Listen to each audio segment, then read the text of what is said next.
Assalamu alaikum students, welcome to chemistry class. Okay, we have started our chapter number 10, that is the acids, bases and salts. In our previous lesson we have read about the acids and bases. Different theories के बारे में हमने पढ़ा और फिर उनकी chemical properties, physical properties के बारे में, एंड देन हमने पीएच स्केल के बारे में पढ़ा, and then we learn how we can measure the strength of an acid and base, जिसको हम लोग पीएच स्केल के ज़रिए मेजर कर सकते हैं। ठीक है, तो आज हम लोग इसी चैप्टर का जो थर्ड पोर्शन है, डैट इज़ अ सॉल्ट्स, उसको हम लोग डिस्कस करेंगे। ठीक है, तो सबसे पहले क्वेश्चन अराइज होता है कि what are the salts. Salts are normally the neutral compounds. Neutral compounds, they are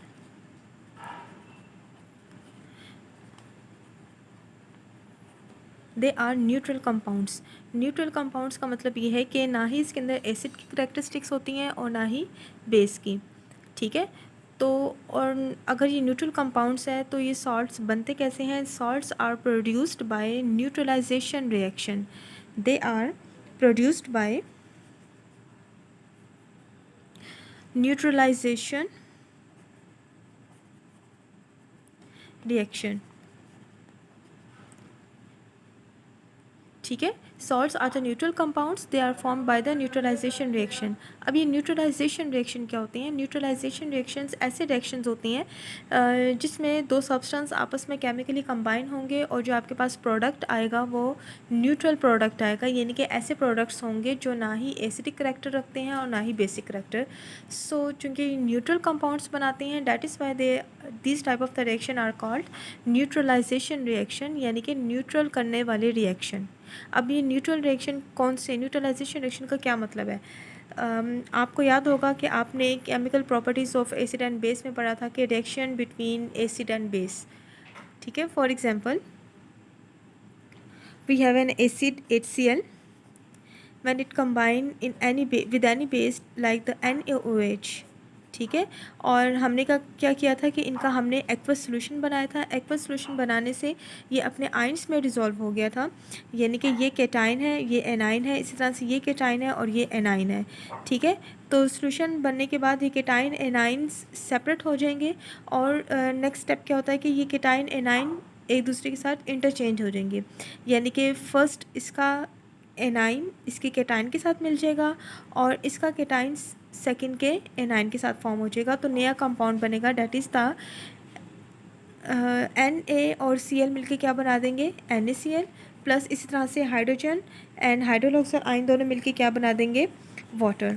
अभी इस वक्त NaCl जो है ये कॉमन सॉल्ट है जिसको हम लोग घरों में आम डेली बेसिस पे इस्तेमाल करते हैं, और वाटर भी जो है ये एक यूनिवर्सल सॉल्वेंट है जो कि ड्रिंकिंग के लिए भी इस्तेमाल होता है। सो ये दोनों ऐसे कंपाउंड्स हैं जिसको हम बहुत फ्रिक्वेंटली इस्तेमाल करते हैं। क्यों? क्योंकि ना ही इनके अंदर एसिडिक करेक्टर होता है ना ही बेसिक करेक्टर होते हैं, they are the neutral compounds. ठीक है, और इसलिए ये जो है this is called as a salt and this is the water. ठीक है, तो this is reaction the neutralization reaction. So neutralization reaction ऐसे रिएक्शन होते हैं जिसमें एसिड और बेस आपस में कंबाइन होते हैं और उनकी कॉम्बिनेशन से हमेशा सॉल्ट एंड वाटर बनेगा, यानी कि वाटर बनेगा और कोई सा भी सॉल्ट बनेगा। सॉल्ट कौन सा बनेगा, डैट डिपेंड्स कि हम कौन सा एसिड और कौन सा बेस इस्तेमाल कर रहे हैं। Is it clear? ठीक है, एक और एग्जांपल देखें एसिड न्यूट्रलाइजेशन रिएक्शन की। Let's suppose we have an acid H2SO4। ठीक है, and we have a base like magnesium hydroxide. ठीक है, when it combine together then what will happen?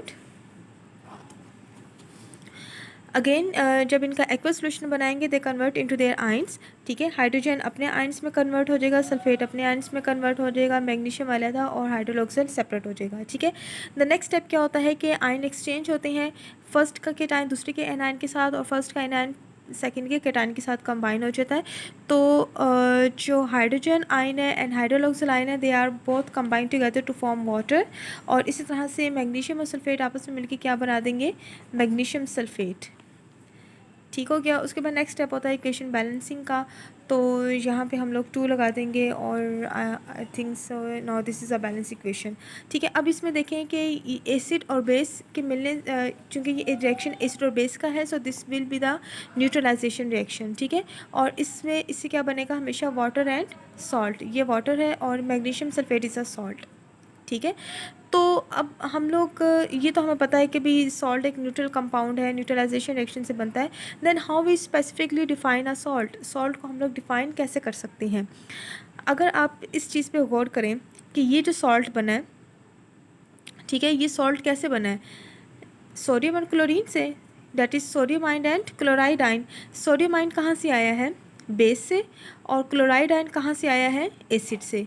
So salt is a substance that is formed by the basic radical, ठीक है, basic radical which is obtained from a base and acid radical which is obtained from a acid. Is it clear? ठीक है, तो जो ion base से आएगा that is a cation, और उसको हम लोग बेसिक रेडिकल बोलेंगे। और जो आयन जो है वो एनाइन है, वो एसिड से आता है और इसको हम एसिडिक रेडिकल बोलेंगे। तो इस बेसिक रेडिकल और एसिडिक रेडिकल से जो हमारे पास कंपाउंड बनेगा, this is called as the salt. ठीक है, इसी तरह से इसमें देखें magnesium is obtain, magnesium metal is obtain from the base and anion is obtain from acid. तो इसका मतलब है कि अगर कोई आपसे सॉल्ट की डेफिनेशन पूछे तो हम उसको ये कह सकते हैं कि salt is a compound which is form by a metal ion which is obtain from a base and anion from a acid. ठीक है, एक और एग्जांपल, लेट्स सपोज एक और एग्जांपल देखें इसकी। For example, nitric acid HNO3, it combined with any base like the potassium hydroxide. ठीक है, then what will happen again, जो केटाइन एनाइन सेपरेट हो जाएंगे। उसके बाद नेक्स्ट स्टेप क्या होता है, इनकी इंटरचेंज हो जाएंगी। तो नाइट्रेट मिल जाएगा केटाइन के साथ, तो हमारे पास क्या बन जाएगा? Potassium nitrate. और हाइड्रोजन एंड हाइड्रोलॉग से मिलकर क्या बना देंगे? Water. So this is a neutralization reaction because it is form between the acid and base. ठीक है, अब ये तो वाटर है and this is a salt. अब ये सॉल्ट कैसे हैं हम देखते हैं। इसमें से ये जो पोटाशियम है, this is a metal, this is an alkali metal. और ये अल्कली मेटल कहाँ से आई है? हमारे पास बेस से। और ये जो एनाइन है, ये कहाँ से आया? हमारे पास एसिड से। ठीक है, तो salt is a substance which is form bye a metal which is obtain from a base and an anion which is obtained from acid. This is a proper definition of the salt. Is it clear? और इस metal को हम लोग क्या बोलेंगे? Basic radical. This is called as basic radical. और ये जो है हमारे पास एनाइन है, इसको हम लोग क्या बोलेंगे? Acidic radical. समझ आ रही है ना? इसको हम बेसिक क्यों बोला है? क्योंकि ये बेस से ऑब्टेन हो रहा है। इसको हम एसिड क्यों बोला है? क्योंकि ये एसिड से ऑब्टेन हो रहा है। ठीक है, और रेडिकल्स क्या होते हैं? रेडिकल्स कोई भी चार्ज वाली स्पीशी को हम लोग रेडिकल बोलते हैं। Is it clear? इस सॉल्ट समझ आ गया इसका? ओके, सो अगर हम लोग सॉल्ट की कुछ अगर मैं इसकी करैक्टरिस्टिक्स देखूँ, फिज़िकल प्रॉपर्टीज़ देखी जाए, तो सबसे पहले तो ये चीज़ नज़र आ रही है कि भाई सॉल्ट जो है वो किससे मिलके बन रहे हैं? आयन से। Positive negative ion, positive negative ion, positive and negative ion. ठीक है, so salt are form by the positive and negative ion. तो इसका मतलब है कि नेगेटिव और positive ion are combined together through the ionic bond. ठीक है, तो ये आयन्स हमेशा आयनिक बॉन्ड के ज़रिए कंबाइन होते हैं। सो आई कैन से डैट कि जितने भी सॉल्ट्स हैं, जो सॉल्ट्स हैं, नंबर फर्स्ट इसकी करेक्टरिस्टिक क्या बनेगी? Salts are ionic compound. ये सब के सब क्या है? Ionic compound. ठीक है, और अगर ये आयनिक कंपाउंड्स हैं तो हमने आयनिक कंपाउंड्स की करैक्टरिस्टिक पढ़ी थी कि आयनिक कंपाउंड्स के हमेशा क्रिस्टल्स बनते हैं। ठीक है, so that is why they are crystalline. So salts are crystalline because they are ionic compounds, because they are form by the ions. और आयन्स जो हैं वो अपनी लेटिस में एक ख़ास तरतीब से अरेंज हो जाते हैं, जिसकी वजह से क्रिस्टल्स बनते हैं। ठीक है, नंबर 2, अगर तो ये आयनिक कंपाउंड है तो डेफिनेटली इनका बॉइलिंग पॉइंट और इनका मेल्टिंग पॉइंट क्या होना चाहिए? हाई होना चाहिए, बहुत ज़्यादा होना चाहिए। ठीक है, क्योंकि ये आयनिक कंपाउंड से मिलके बने हैं and ionic compound is a very ionic bond is a very strong bond और उनको ब्रेक करना मुश्किल होता है, that is why they have the high melting point and boiling point. ठीक है, the third characteristic of the salt that they have the water of crystallization. जब salt बन जाते हैं they have the water of crystallization. अब ये water of crystallisation क्या होता है? क्रिस्टलाइजेशन का मतलब है क्रिस्टल्स बनने के दौरान, वाटर ऑफ क्रिस्टलाइजेशन का मतलब है क्रिस्टल्स के साथ वाटर होंगे, वाटर मॉलिक्यूल्स होंगे। अब इसका क्या मतलब है कि अभी जब मैंने ये इक्वेशंस मैंने बनाई हैं और मैंने जब कहा है कि सॉल्ट बन रहा है by the acid and base, और एसिड और बेस का हमने क्या लिया हुआ है? Aqueous solution. ठीक है, इसके अंदर हमने पानी डाला हुआ है, एसिड के अंदर भी वाटर है और हाइड्रोजन के बेस के अंदर भी वाटर, इनके सोल्यूशन बनाए हुए हैं। तो डेफिनेटली जो सॉल्ट एंड वाटर बनेंगे तो वाटर इसके अंदर भी प्रेजेंट है, तो NaCl का भी क्या होगा? NaCl जो प्रेजेंट होगा that will be in a solution form. ठीक है, और सोल्यूशन में से हम लोग भी सॉल्ट को अलहदा करते हैं। तो जब हम पानी को अलहदा कर रहे होते हैं ना, तो कुछ वाटर मॉलिक्यूल्स जो हैं वो उन क्रिस्टल्स के साथ चिपक जाते हैं, उनके साथ अटक जाते हैं। वो जो क्रिस्टल्स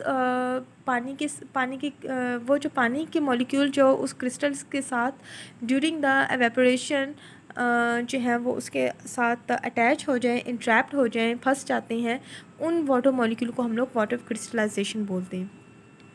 समझ आ गई है? तो ये वाटर ऑफ क्रिस्टलाइजेशन उन क्रिस्टल्स के साथ ही अरेंज हो जाते हैं, जिसकी वजह से उनकी इस अरेंजमेंट की वजह से they form the different crystals. Water of crystallization की वजह से, इनकी वजह से क्रिस्टल्स की डिफरेंट शेप होती है, अपनी शेप चेंज कर सकते हैं या इनका कलर भी चेंज हो सकता है।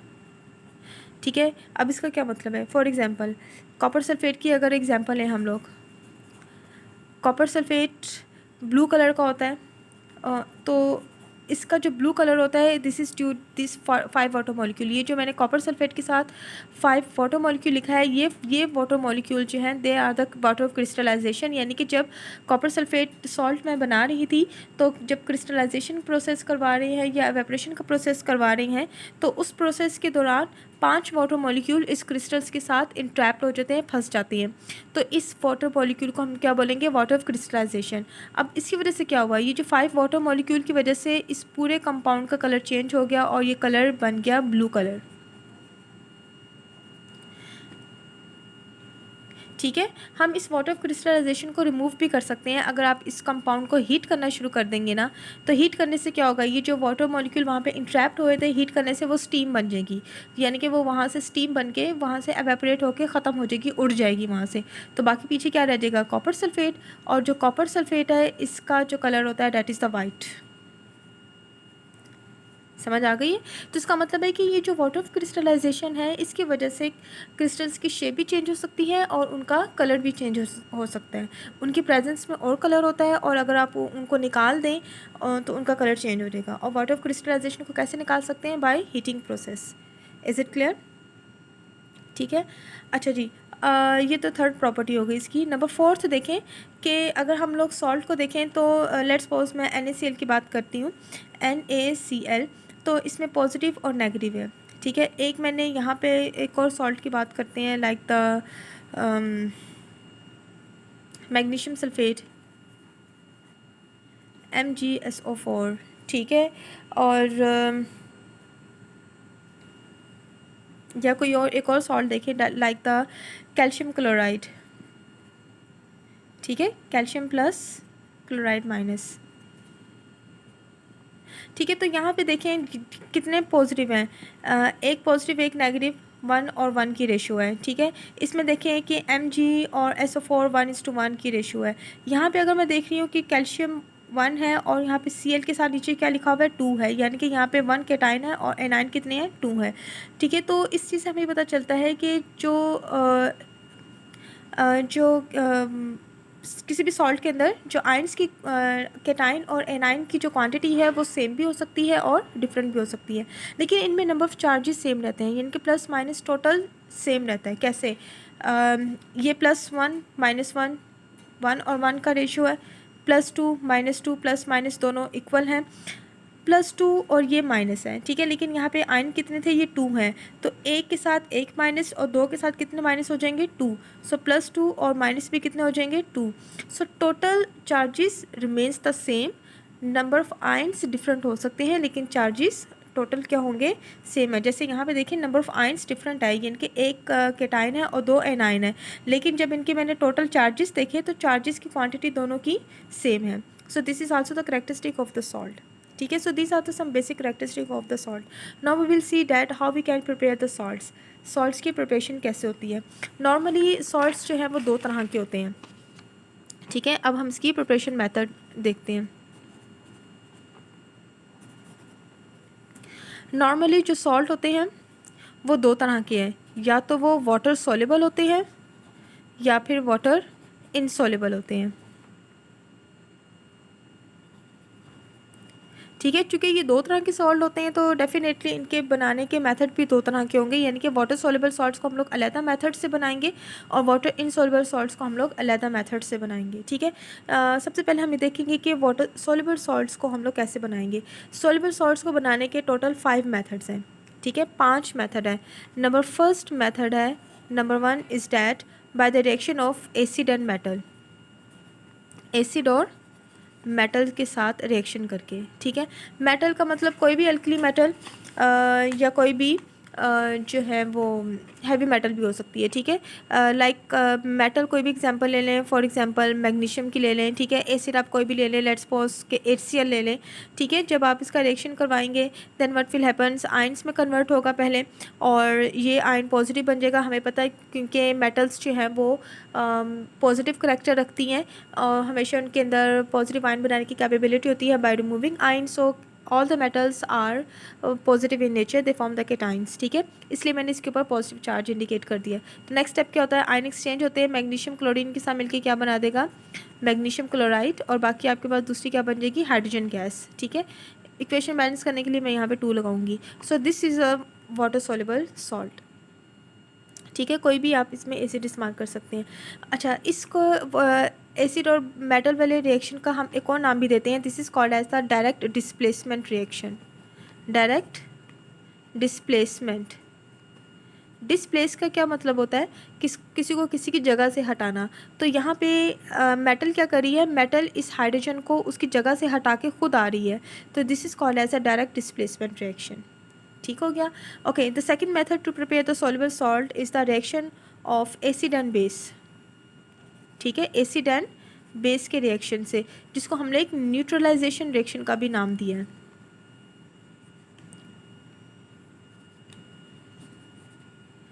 Is it clear. तो एसिड कोई सा भी एसिड लाइक द H2SO4 है। ठीक है, बेस कोई भी बेस है लाइक द सोडियम हाइड्रोक्साइड है।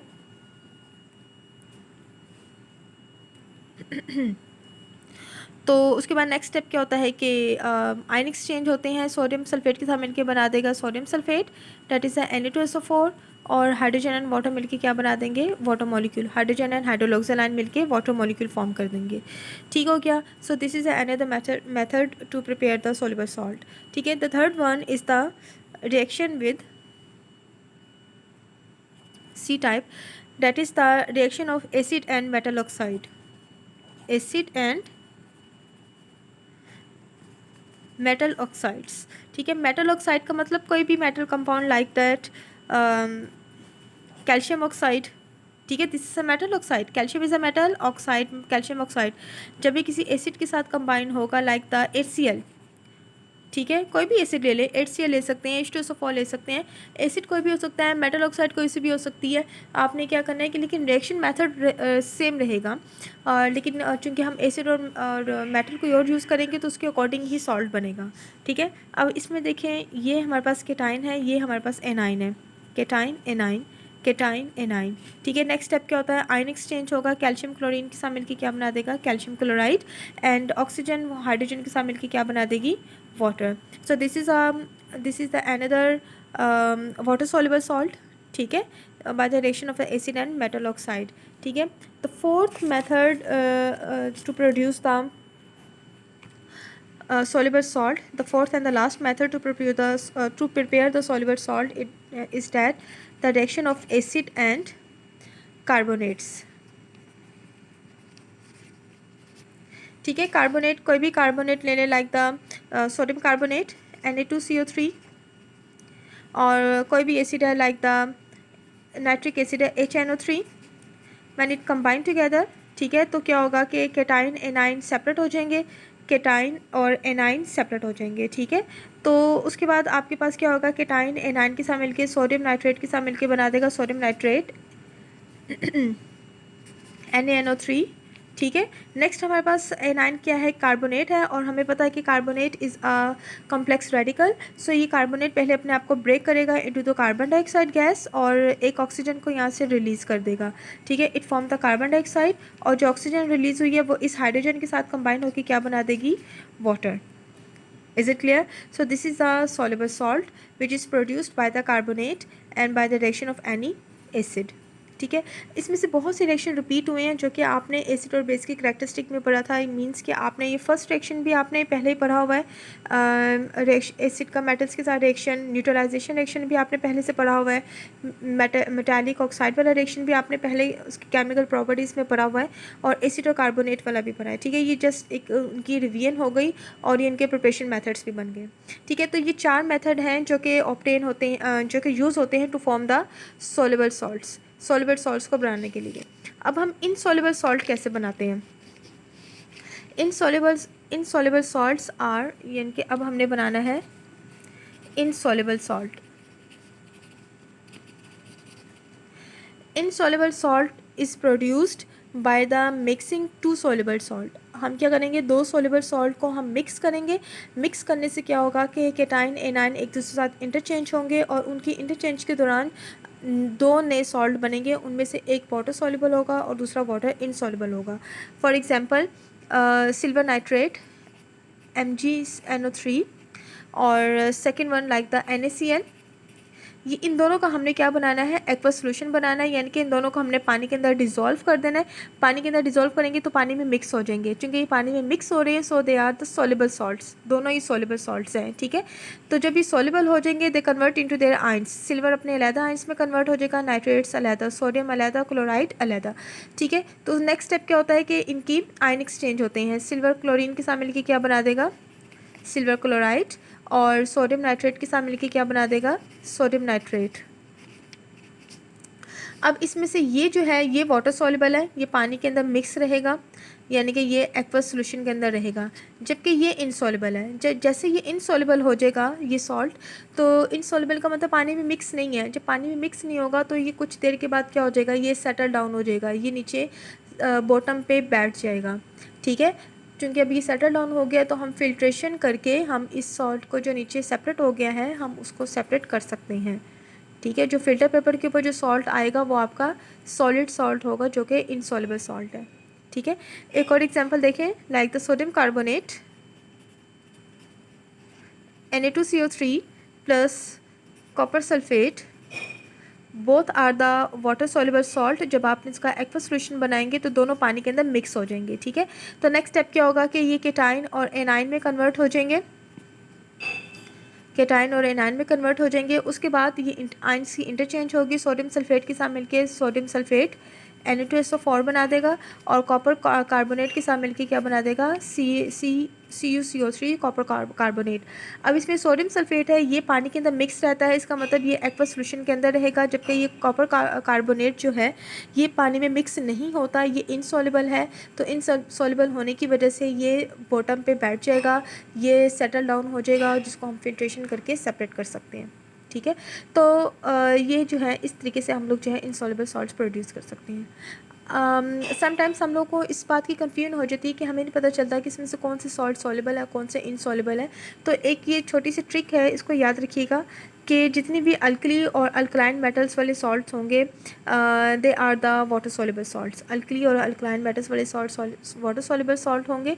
इसके अलावा क्लोराइड या आयोडाइड वाले आयंस जितने भी हैं, या सल्फेट्स के जितने भी सॉल्ट होंगे, या नाइट्रेट्स के जितने भी सॉल्ट होंगे, वो सारे वाटर सॉल्युबल होंगे। Is it clear? जैसे कि ये सिल्वर नाइट्रेट था, क्लोराइड था, ये वाटर सॉल्युबल था, ठीक है। तो ये आपके पास ये जो सिल्वर नाइट्रेट बन गया है, ये चूँकि ये अब इसमें सोडियम नाइट्रेट है, चूँकि ये सोडियम जो है ये अल्कली मेटल है, सो ये भी वाटर सॉल्युबल होगा। और कुछ ऐसे हैं जो कि वाटर सॉल्युबल नहीं होते हैं, लाइक द कार्बोनेट्स। कार्बोनेट्स जो हैं पानी में सॉल्युबल नहीं होते हैं, ठीक है। तो लेकिन अगर कार्बोनेट के साथ अल्कली मेटल होगा तो वाटर सॉल्युबल है, लेकिन जैसे कार्बोनेट्स के साथ जो है वो हैवी मेटल्स आ जाती हैं, लाइक द जिसको हम ट्रांजिशन मेटल्स भी बोलते हैं, वो अगर आ जाती हैं तो उसमें वाटर सॉल्युबल नहीं होगा। ठीक है। इसी तरह से क्लोराइड के साथ अगर अल्कली मेटल होती हैं या अल्कलाइन मेटल होती है तो पानी में वाटर सॉल्युबल है, लेकिन जैसे ही इसमें कोई ट्रांजिशन मेटल आती है लाइक द सिल्वर आ गया तो ये इनसॉल्युबल बन जाएगा। ठीक है। So this is a trick to remember that which one is a soluble salt and which one is a insoluble salt. So this is all about the today's lecture, how to prepare the salts, soluble or insoluble salts. Okay, thank you.